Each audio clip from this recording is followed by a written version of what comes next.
الحمد لله نحمده ونستعينه ونستغفره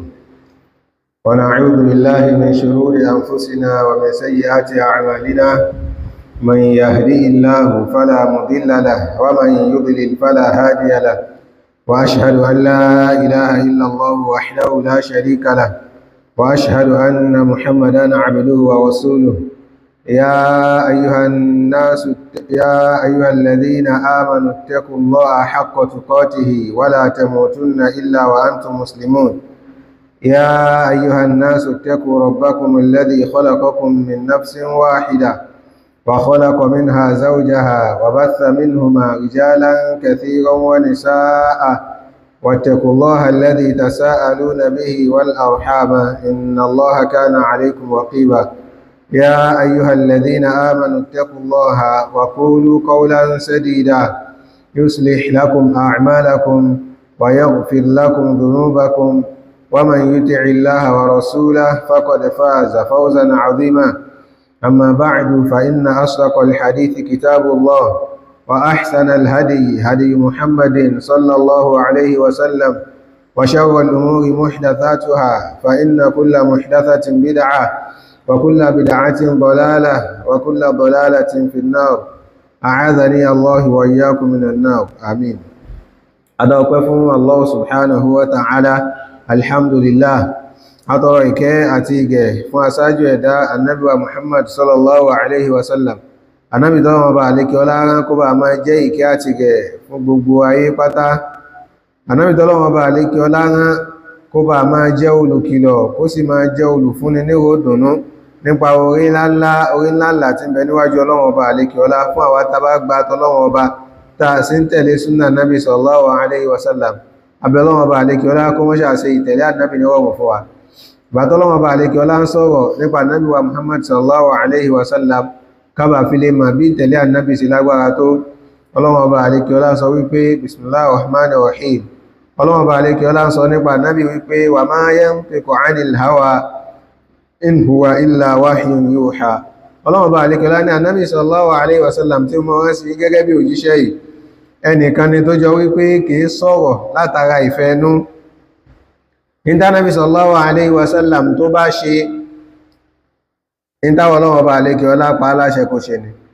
Bẹ́ẹ̀ náà ni tánàbì sallallahu alaihi wasallam bá sọ fún yín pé kẹ́ ṣe ìtawọ̀ Ọlọ́run Ọba àlékè ọlá tí a inspire nábi láti sọ fún yín pínkẹ́ ṣe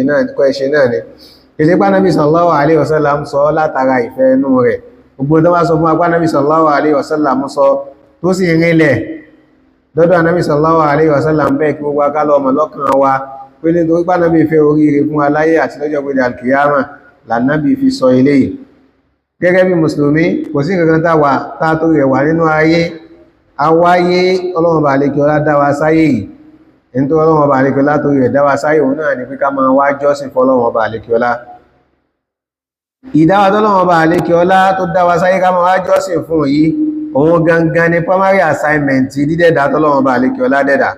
gbogbo àwọn nǹkan míì tá bá lè máa ṣe lẹ́yìn ìgbà ní lẹ́yìn ìmọ̀ jọ́sìn fún Ọlọ́run Ọba àlékè ọlá secondary ni kìí ṣe tó pàtàkì tó ìdẹ̀dá tó Ọlọ́run Ọba àlékè ọlá dáwà ìdẹ́dà tọ́lọ́wọ́ bá lékí látorí rẹ̀ dáwà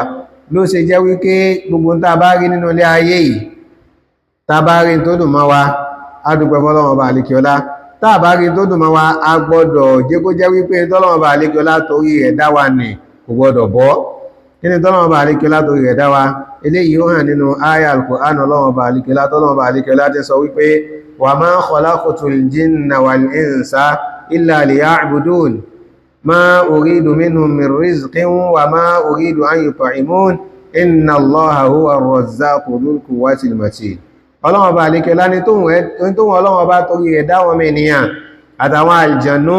òun náà ni wípé ká bá máa jọ́sìn fún Ọlọ́run Ọba subhanahu wa ta'ala so eléyìí tọ́lọ́run Ọba àlékè ọlá torí rẹ̀ dá wa ni gbogbo nǹkan mí tá bá wá ń dájú kọ nínú ilé ayé ẹgbẹ́ kan ló wà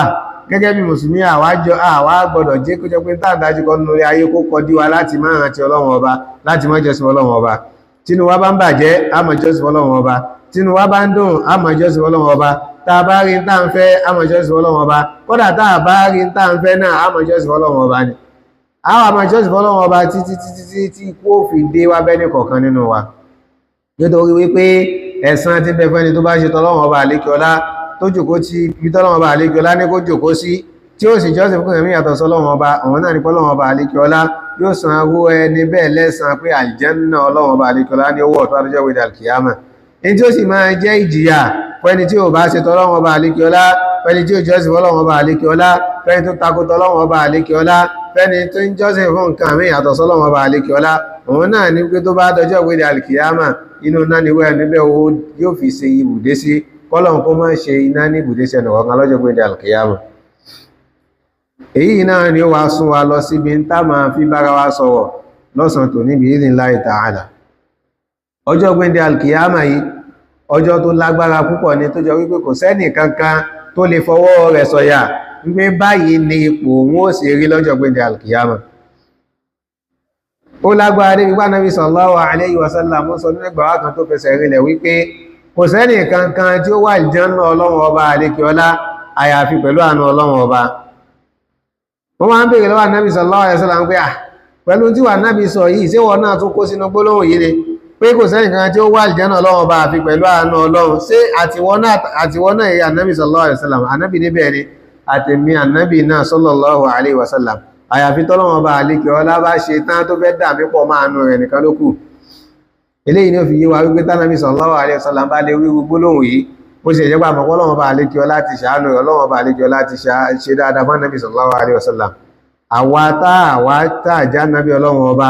tá tún já wọn sàábé tán bá nábì fojú wí náà ìgbà tánàbí sallallahu alaihi wasallam ń bẹ láyé tán dó tí ànábì nígbà tí nǹkan dẹ àti nígbà tí nǹkan le báwo wá ni tiwa ó ṣe rí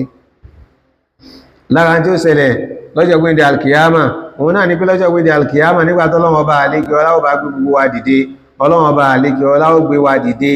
ní gbé dìde tó jọ wípé bá a ṣe wà nígbà tí ìyá wa bí wa òun náà Ọlọ́run Ọba àlékè ọlá ó sì gbé wa dìde ìtumọ̀ eléyìí náà ní pé gbàtà bá dìde ọlọ́síwájú Ọlọ́run Ọba àlékè lọ́jọ́ gbéǹde alkiyama gbogbo apátápátá á wà ní òhò kò sẹ́nì kankan tá sọ ó máa bẹ lára rẹ̀ nínú wa ìyálà wa Aisha radiyallahu anha àwọn bèèrè lánàá Nabi sallallahu alaihi wasallam wípé nígbà tó lọ́wọ́ ọba àlejò lágbé wa dìde tí ò ní sásọ lára wa ṣé ẹnìkan wà ní máa wo ìhòòhò ẹnìkan ni Ànábì sallallahu alaihi wasallam ní ìdààmú tí ó dé bá kálukú lọ́jọ́ náà yóò kọjá pé kẹ́nìkan máa ráyè sọ pé òun wo ìhòòhò ẹnìkan táwa náà bá gbàgbé ọlọ́wọ́ ọba àlejò lá ń sọ nínú Kùránì wípé yawma yafirru al-mar'u min akhihi tó bá dọjọ́ gbé alkiyama níbi tí dààmú ọjọ́ náà tí ó lágbára dé yafirru al-mar'u min akhihi ọmọ ẹni tí èèyàn jọmọ ìyá fún nígbà tó wà ní ayé ọmọ èèyàn ó sì máa sá fún ẹni tó jọmọ ìyá rẹ̀ ọmọ ìyá kan náà bàbá kan náà wọn ò ní rí àwọn ọlọ́jọ́ gbèdé àlùkìyámà kí wọ́n dúró nígbà tọ́lọ́ bá gbé dìde tán inú àlùjánnà tọ́lọ́ bá kọ fún padà wà jẹ́nà ibẹ̀ ni ó sì lọ máa pàdé tó sì lọ máa rẹ́rìn síra wọn àmọ́ lópin ìgbà tó mo bá ti da ẹsẹ̀ wọnú àlùjánnà nì kálukú ò ní ráyè ara rẹ̀ kò ní ráyè tọmọ ìyá rẹ̀ gan wà ummihi wa abihi lọ́jọ́ gbèdé àlùkìyámà bàbá ó máa sá fún ọmọ òun máa sá fún bàbá ìyá ó máa sá fún ọmọ wọn sá fún ìyá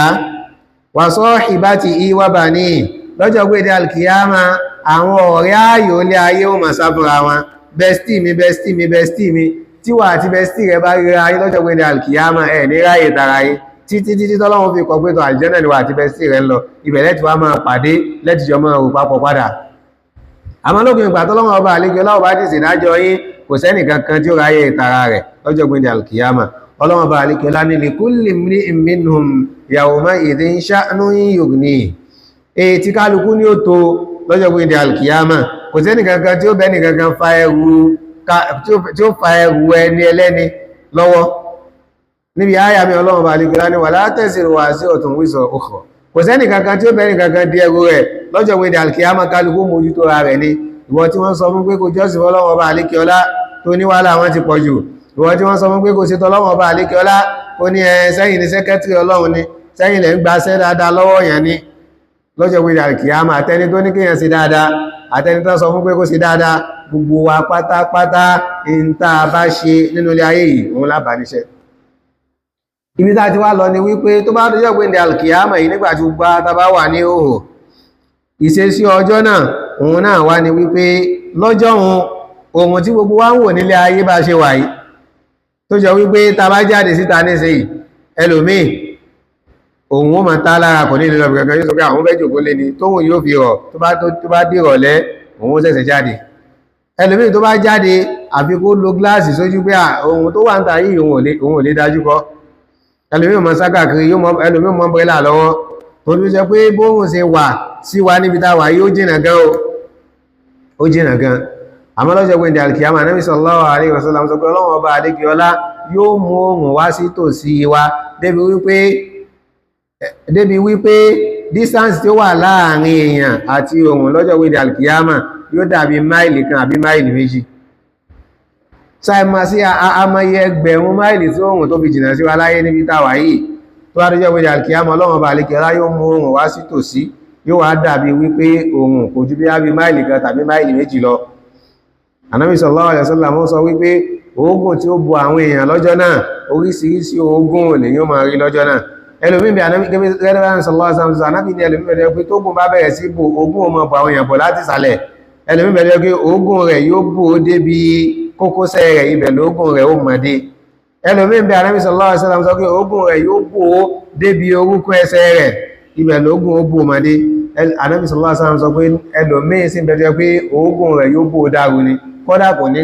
ní rí sọ pé òun mẹ́ látàrí ibi tí ogun òun tí ó bòde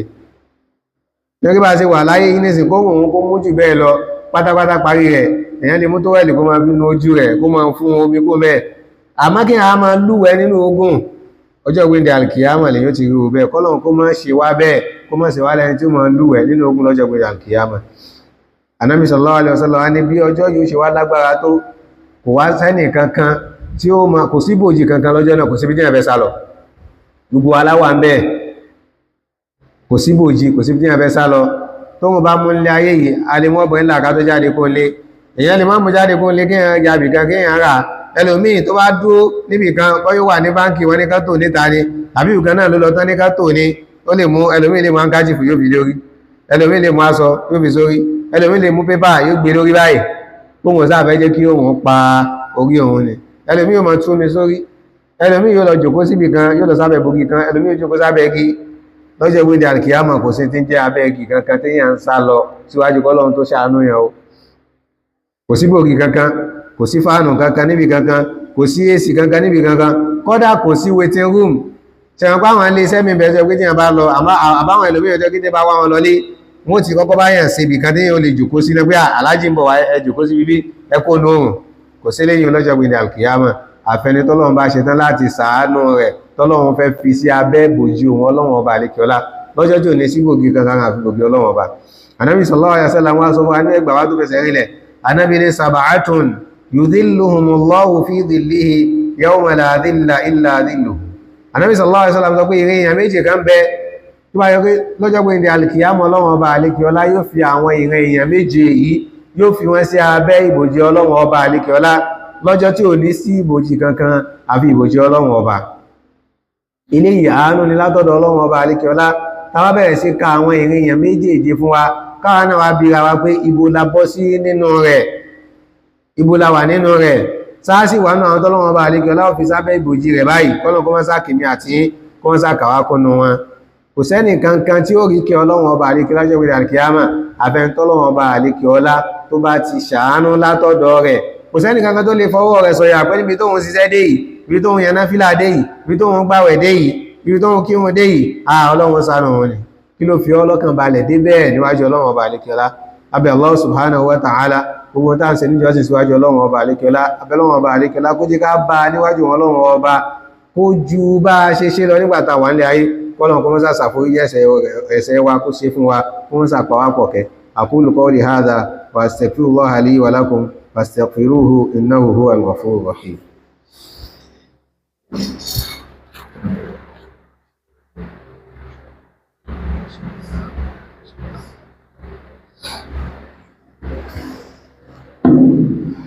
Alhamdulillah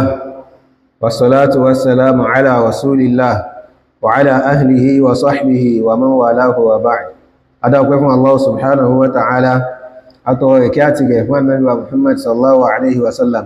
àti àwọn ará alẹ́ annabi àtàwọn sọ̀hábà annabi àdúgbò àtà ń gbìyànjú lójú annabi sallallahu alaihi wasallam náà ti lọ́jọ́ gbìyànjú alkiyama gẹ́gẹ́ bá ṣe ń sọ lọ annabi sallallahu alaihi wasallam wá sọ wípé àwọn ìran èèyàn méje kan bẹ tí Ọlọ́run ọba àlékiọlá yóò fi wọ́n sí abẹ́ ìbòjì wọn Ọlọ́run ọba lọ́jọ́ gbìyànjú alkiyama lọ́jọ́ tí ò ní sí ibògì kankan àfi ibògì Ọlọ́run ọba. Alákọ̀ọ́kọ́ nínú wọn, Ànábì sallallahu alaihi wasallam sọ wípé imamun adilun, èèyàn àkọ́kọ́ nù ní nínú ẹni tí Ọlọ́run ọba àlékè ọlá tí ó fi sí abẹ́ ìbòjì Ọlọ́run ọba lọ́jọ́ gbogbo Al-Qiyamah. Imamun adilun, aṣíwájú, adájọ́ kan àbí ọ̀gá kan àbí àfáà kan àbí ìmáàmù kan tí wọ́n fi so lórí àwọn èèyàn tó wá jẹ́ onídédé. Bá ṣe ti wí yìí, bá ṣe ti tú yìí, gbogbo àwa tá bá jẹ́ ọ̀gá lẹ́nu iṣẹ́ àbí tá bá jẹ́ olórí níbì kan àbí tọ́lọ́run bá àlékè ọlá bí wá sádárí ibì kan àbí tọ́lọ́run bá àlékè ọlá gbé wa sípò kan, káwo ara wa gẹ́gẹ́ bí kọ́ Ànábì sallallahu alaihi wasallam bá sọ̀rọ̀ níbi alákọ̀ọ́kọ́ yìí. Ìwọ tó jẹ́ ìmáàmù láyé tán fi ọ́ sí nì tí gbogbo tó yẹ kó ṣe ló ń ṣe, sí kálukú ló ń fún lẹ́tọ̀ọ́ wọn, àwọn tán gbẹ́jọ́ wá bọ́ bó ló ṣe dájọ́, so gbẹ́bí fún ẹlẹ́bí, so gbáre fún aláre.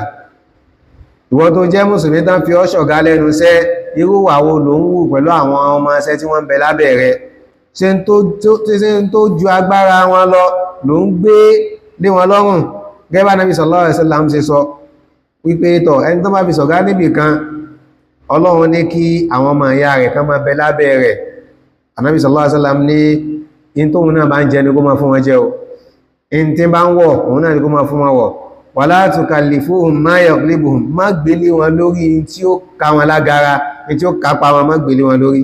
Ànábì ní wa in kallaftumuhum ma yaghlibuhum fa'inuhum, tó bá wájọ wípé ò wá lọ́pṣẹ̀ pé iṣẹ́ wọn gbọ́dọ̀ gbé fún wọn ni, ó sì mọ̀ pé iṣẹ́ wọn lágbára jù wọ́n lọ, ìwọ náà ràn wọ́n lọ́wọ́ lórí rẹ̀. Gbogbo àwọn kan tó jẹ́ kí iṣẹ́ wọn rọrùn fún wọn láti ṣe, ìwọ náà provide rẹ̀ fún wọn táwọn náà fi rí ṣe.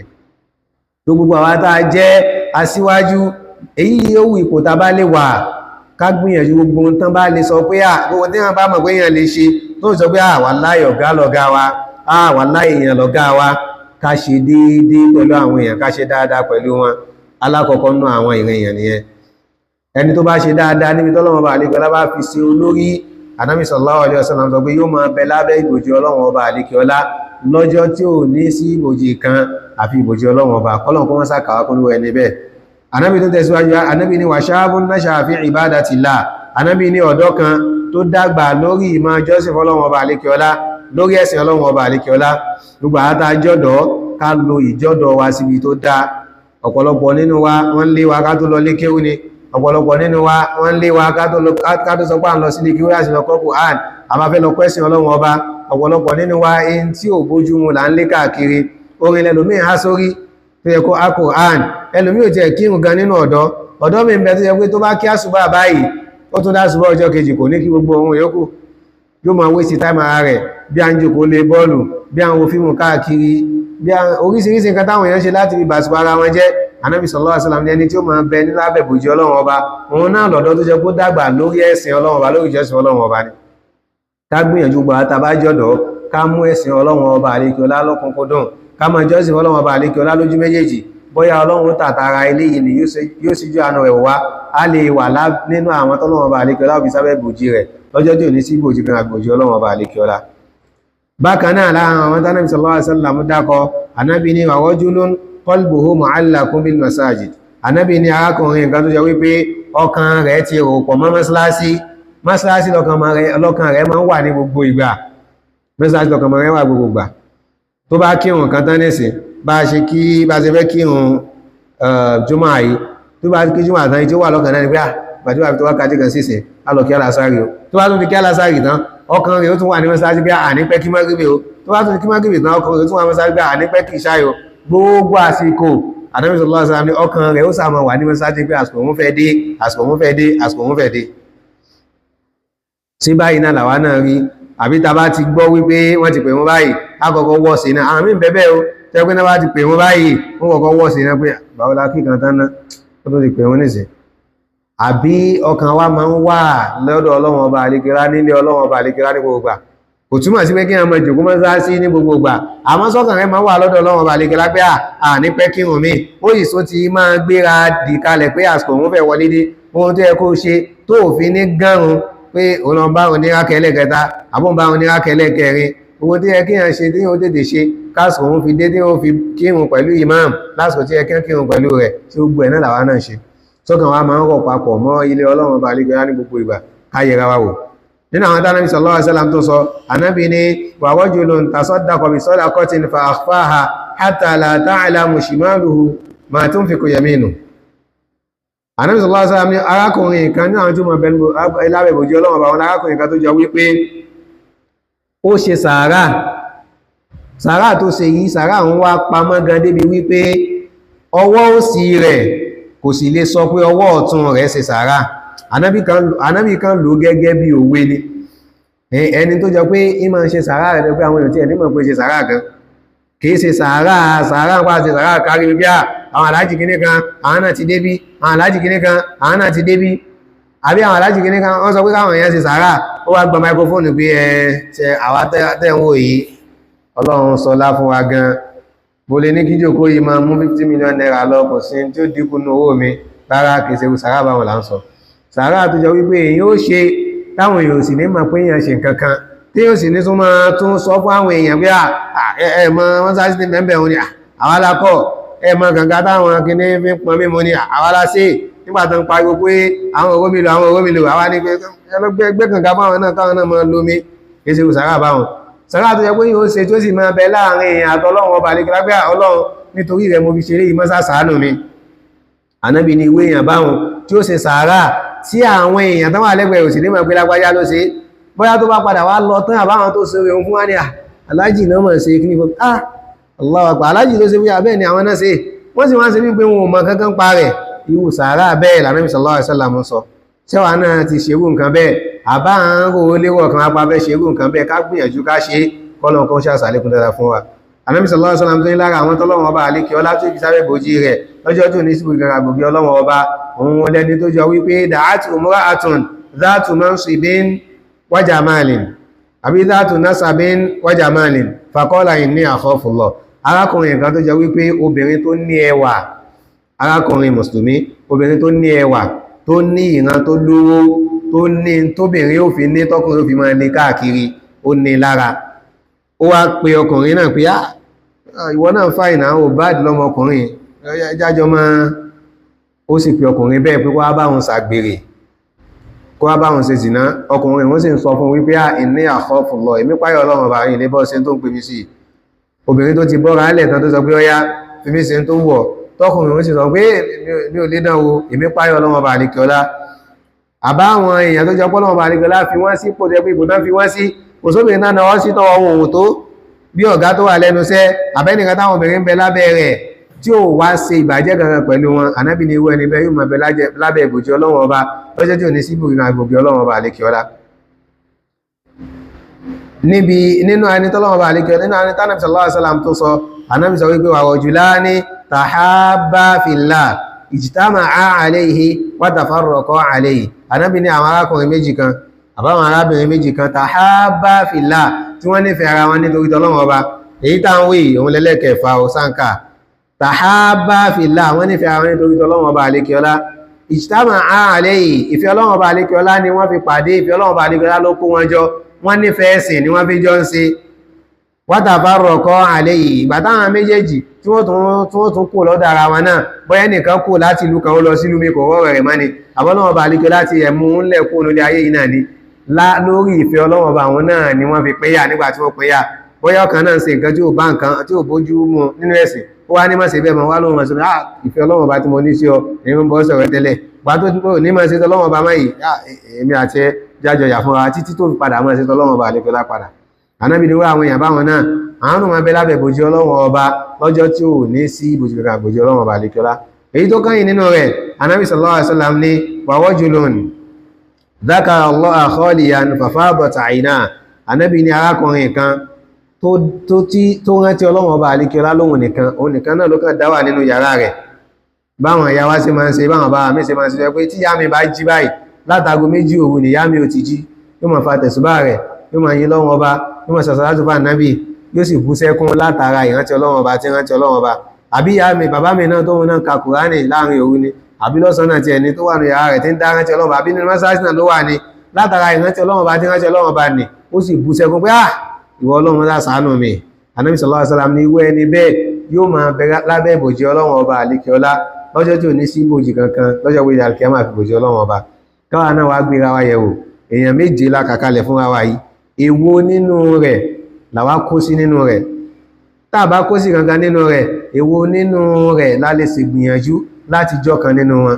gbogbo èdè wọn bá kó sí náà èyí ó ṣe pẹ̀lú èròǹgbà ọkàn kan pẹ̀lú Ọlọ́run Ọba àlékè ọlá ni o kìí ṣe níṣe ti pé ká rí mi kìí ṣe níṣe ti pé ká gbọ́ mi kìí ṣe níṣe ti pé káwọn èèyàn bá fi lè máa yìnyàn pé àwọn eléyìí páyọ Ọlọ́run Ọba gan tí máa ń ka Kùránì báyìí yóò sì máa sunkún rárá o kéèyàn ṣe láàrin à pé nǹkan yìí nǹkan ìjọsìn láàrin èmi àti Ọlọ́run Ọba ni ìfẹ́ jẹ́ kẹ́lómi mà sí abẹ́ Ọlọ́run Ọba àlékè ọlá wọ́n sá kàákún ẹni tí ó máa jọ́sìn Ọlọ́run Ọba àlékè ọlá lẹ́ni tí ń jọ́sìn lódodo pé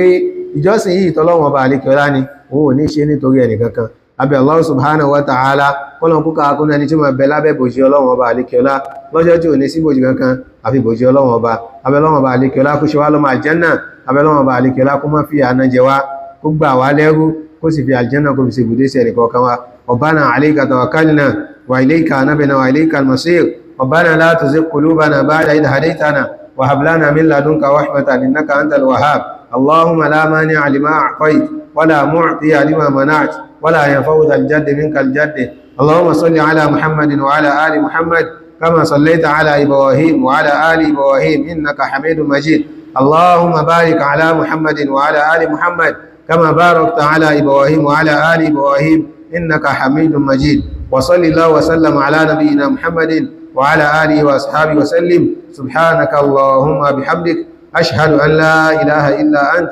أستغفرك وأتوب إليك قوموا إلى صلاتكم يرحمكم الله